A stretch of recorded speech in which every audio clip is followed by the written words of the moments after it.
It's just sometimes on the LSAT, if I was to read pizza makes me happy, I'll still go back and forth. Which one is happy? It sounds simple, but practicing it with you. But if I was to read it and it's just like, okay, now which one? And I try to say it in my head, okay, which one starts the process and which one is necessary. And I feel like it shouldn't be that hard. Like if I get the concept, I should understand it, and it should come a lot easier. But sometimes it still doesn't. Well, But I wouldn't be too hard on yourself about that. They're dressing it up. My job is to boil it down and try to simplify it as much as possible. So it's natural that it's going to be easier with me when we're having a conversation about it. But the LSAT, first of all, they're not talking to you. They're writing it down. They're using all sorts of tricks and difficult vocabulary and difficult concepts. They're also making it boring. I've never seen an LSAT question about pizza.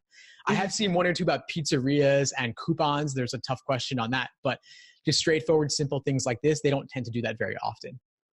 So gotcha.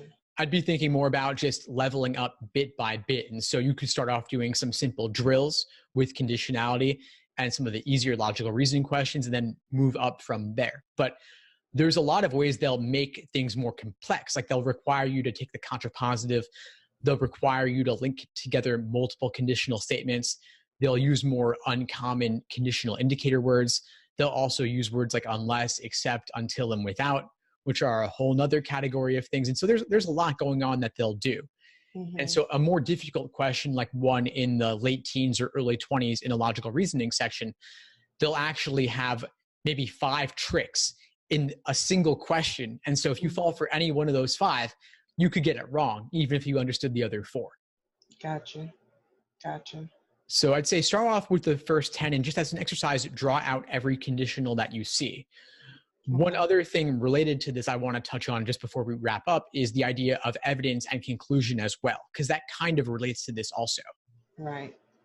So we were saying, if you're trying to figure out what's the sufficient, what's the necessary, if you have an argument, that could also be phrased as evidence, conclusion, just the same. If you have an argument where they say, because I ate pizza, therefore I was happy, we could then extract a general principle out of that we could frame as a conditional, saying, if someone eats pizza, then they will be happy.